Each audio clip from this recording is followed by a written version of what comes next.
ఆంధ్రప్రదేశ్ రాష్ట్రానికి సంబంధించి రాజధాని అవసరమా? కాదా? అంటే నువ్వేమంటావు? ఖచ్చితంగా అనేది ప్రతి ఒక్క రాష్ట్రానికి రాజధాని చాలా అవసరం. ఒక ఇంటికి ఒక మనం పెద్ద దిక్కు ఎలాగో మన రాష్ట్రానికనే రాజధాని చాలా ముఖ్య అవసరం అనేది నేను భావిస్తున్నాను. ఓకే. అయితే ఆంధ్రప్రదేశ్ రాజధాని అంటే అంత ముఖ్యం అని చెబుతున్నారు. రాజధాని ఉండడం అని చెప్పేసి.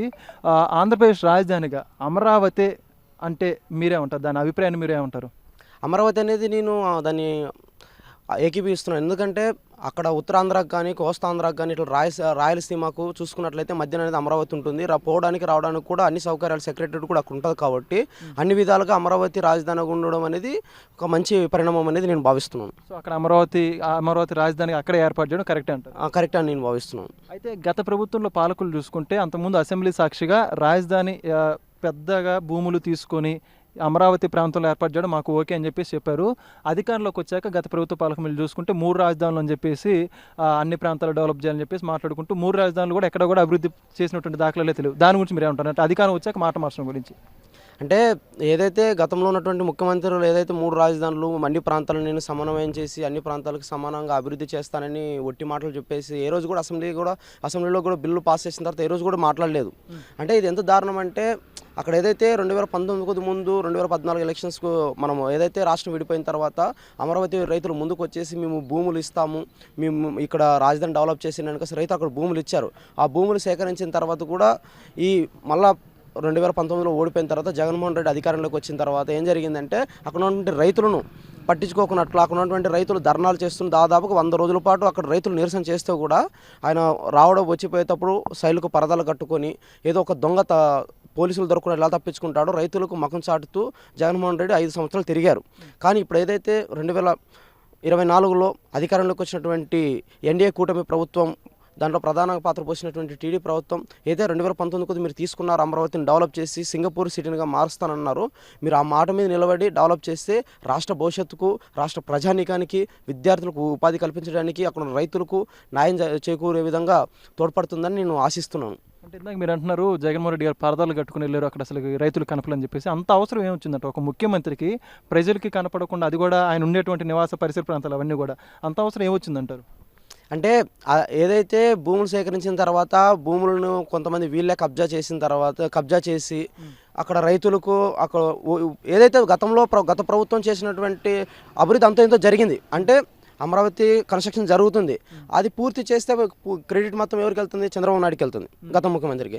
అలా ఆ క్రెడిట్ మొత్తం వెళ్ళుకోకుండా వాళ్ళకు చంద్రబాబు నాయుడుకి వెళ్ళుకోకుండా జగన్మోహన్ రెడ్డి ఈ 3 రాజధానులు మార్చడం అంటే అది కూడా ఇప్పుడు వైజాగ్లోనైతేనేంటి, కర్నూలులోనైతేనేంటి, అక్కడ విజయవాడలోనైతేనేంటి, ఎక్కడైతే పెద్ద పెద్ద భూస్వాములు ఉన్నారో వాళ్ళ భూములు ముందుగానే అక్కడ సేకరించుకొని, అంటే వాళ్ళ పార్టీ నాయకులు కానీ కొంతమంది రియల్ ఎస్టేట్స్ అంతా కుమ్మక్కై కలిసి వాళ్ళు ఎవరైతే భూములు ఎక్కువ ఉన్నాయో వాళ్ళ భూములలోనే ఇక్కడ రాజధాని కట్టించి 3 రాజధానులను పేరుతో తీసుకొచ్చి, అంటే ఇక్కడ అంతా ఒక రియల్ ఎస్టేట్ ఒక మైండ్ సెట్తోనే జగన్మోహన్ రెడ్డి 3 రాజధానులు ఒక పేరును తీసుకొచ్చిన తర్వాత తీసుకొచ్చి ఈ ఏదైతే అమరావతి డెవలప్ అవుతే పూర్తి క్రెడిట్ మొత్తం టీడీపీ ప్రభుత్వానికి వెళ్ళిపోతుందని ఒక ఆలోచనతోన ఆయన రైతులకు కంటపడుకోకున్నట్ల రైతులు ఎక్కడుంటే అరెస్ట్ చేసేసి వాళ్ళు ఎక్కడ ప్రొటెక్ట్ చేసేస్తే వాళ్ళని అక్రమ అరెస్టులు, హౌస్ అరెస్ట్ చేసేసి రైతులకు ముఖం చాటుతూ ఎవరైతే ఓట్లేసి గెలిపించారో వాళ్ళని పట్టించుకోకుండా పోవడానికి మనము బెస్ట్ ఎగ్జాంపుల్గా మనం 2024లో జరిగినటువంటి ఎలక్షన్స్ చూసుకోవచ్చు.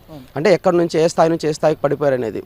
ఏదైనా సరే ప్రజలకు, రైతులకు వ్యతిరేకంగా ఏ కార్యక్రమాలు చేసినా ఎటువంటి ప్రభుత్వమైనా కూలిపోతుందని చెప్పడానికి నిదర్శనంగా మన 2024 ఎలక్షన్స్. అంటే టీడీపీ వాళ్ళు మొదట్లో 2014 నుంచి 2019 వరకు అమరావతి రాజధాని ఒక రాజధాని అని చెప్పారు. ఇప్పుడు కూడా ఆ మాట ప్రకారం వాళ్ళు రాజధాని పనుల నిర్మాణం కూడా కొనసాగిస్తున్నారు. వీళ్ళని బట్టి చేయమంటారు వీళ్ళ గురించి? అంటే వీళ్ళు ఏదైతే ఒక పాయింట్ తీసుకున్నా దానికి స్టిక్ ఆన్ అవ్వడం అనేది చాలా మంచిది. ఎందుకంటే ఒక మాట మీద నిలబడి డెవలప్ చేస్తే అది రాష్ట్రానికి కూడా, రాష్ట్ర భవిష్యత్తుకు కూడా మంచిదే. చూద్దాం, ఇంకా మనకు 29 వరకు టైం ఉంది. 20 ఏళ్ళు జమిలీ ఎలక్షన్స్ అంటారు. ఇదే మాట మీద నిలబడ్డారు ఏదైతే టీడీపీ అధిష్టానం ఉందో దాన్ని డెవలప్ చేస్తే మాత్రం ఖచ్చితంగా రాష్ట్రానికి చాలా అభివృద్ధి చెందుతుందని నేను భావిస్తున్నాము. మెట్రో తీసుకొస్తామంటున్నారు, ఏదైతే టెక్నాలజీతోన ఇప్పుడు కేంద్రంలో ఉన్నటువంటి డబుల్ ఇంజిన్ సర్కార్ అంటున్నారు. వాళ్ళు ఏదైతే అభివృద్ధి చేస్తే అది ఖచ్చితంగా మేము రాష్ట్ర ప్రజానీకంగా, విద్యార్థులుగా మేము స్వాగతిస్తాం. అన్ని వేల ఎకరాలు ఎందుకు అంటున్నారు? 33,000 ఎకరాలు ఎందుకు అసలు రాజధానికి అంత ప్రాంతంలో అవసరం అంటున్నారు? ఇంకెన్నేళ్ళు పడుతుందని చెప్పేసి ప్రజల్లో కానీ కొంతమంది నాయకులు ఉంటుంటారు అభిప్రాయం. దాని గురించి మీరు ఏమంటారు? అంటే మనం గమనిస్తే రాజధాని అనేది ఓన్లీ ఒక సెక్రటరియట్ భవనం, ఒక 4-5 బిల్డింగ్లు, హైకోర్టు మాత్రం ఉంటే కాదు. అక్కడ చాలా కంపెనీలు రావాలి, చాలామంది ఉపాధి కల్పించాలి. మనం చూసుకున్నట్లయితే మన హైదరాబాదు గతంలో ఉన్నప్పుడు చంద్రబాబు నాయుడు గారు అధికారంలో ఉన్నప్పుడే అక్కడ చాలా కొన్ని వేల ఎకరాలు సేకరించి అక్కడ రింగ్ రోడ్ అయితేనేంటి చాలా వెల్ డెవలప్గా చేశారు. అంటే డెవలప్ కావాలంటే ఏదైనా భూములు అనేది చాలా అవసరం. అంటే కంపెనీలు పెట్టడానికైనా సరే, ఏదైనా అదనంగా వచ్చేటువంటి విదేశీ కంపెనీలను ఆహ్వానించడానికి భూములు అనేది చాలా అవసరం. అయితే ఇప్పుడు మరి రాజధాని రానున్న రోజుల్లో అంటే ప్రస్తుతం అమరావతి చూసుకుంటే మీరు చంద్రబాబు నాయుడు గారు హైదరాబాద్ డెవలప్ చేసినట్టుగా అమరావతి కూడా అయ్యే అవకాశాలు ఉన్నాయంటారు మరి అమరావతికి? ఆయన ఏదైతే విజన్ 2047 అని పెట్టుకున్నారో ఆ విజన్ని ఇంతకుముందు మనము ఉమ్మడి రాష్ట్రంగా ఉన్నప్పుడు 2020 అని విజన్ పెట్టుకొని ఏదైతే అచీవ్ చేశారో ఇదే విధంగా 2047 అనేటువంటి ఒక గోల్ని రీచ్ అవుతే ఖచ్చితంగా రాష్ట్రం అనేది, ఆంధ్రప్రదేశ్ రాష్ట్రం అనేది భారతదేశంలో ఉన్నటువంటి 28 రాష్ట్రాలు ఆంధ్రప్రదేశ్ వైపు తలెత్తుకొని చూసే విధంగా చేస్తారని నేను నమ్ముతున్నా.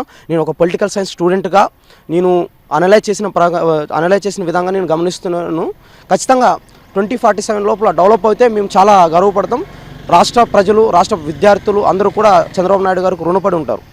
ప్రస్తుతం ఒక యువతగా మామూలుగా రాష్ట్ర పౌరుడిగా ఈ యొక్క రాజధాని నిర్మాణానికి సంబంధించి వాళ్ళు చేసిన పనులకు సంబంధించి నీ తరపు నుంచి ప్రభుత్వానికి ఏం చెప్పాలనుకుంటున్నాను? ప్రభుత్వం కొద్దిగా వేగతరం చేసింది పనులు, ఇంకా కాస్త వేగంగా చేస్తే, ఎందుకంటే దాదాపుగా 10 సంవత్సరాలు అయినా కూడా మనకు రాజధాని లేకపోవడం అనేది, అంటే గతంలో ప్రభుత్వం మారినా కూడా రాజధాని లేకపోవడం అనేది చాలా బాధాకరమైన విషయం. కొన్ని సంవత్సరాలు మనతో ఉమ్మడి రాజధానిగా హైదరాబాద్తో ఉన్నా కూడా మనకు సొంత రాజధాని లేదు.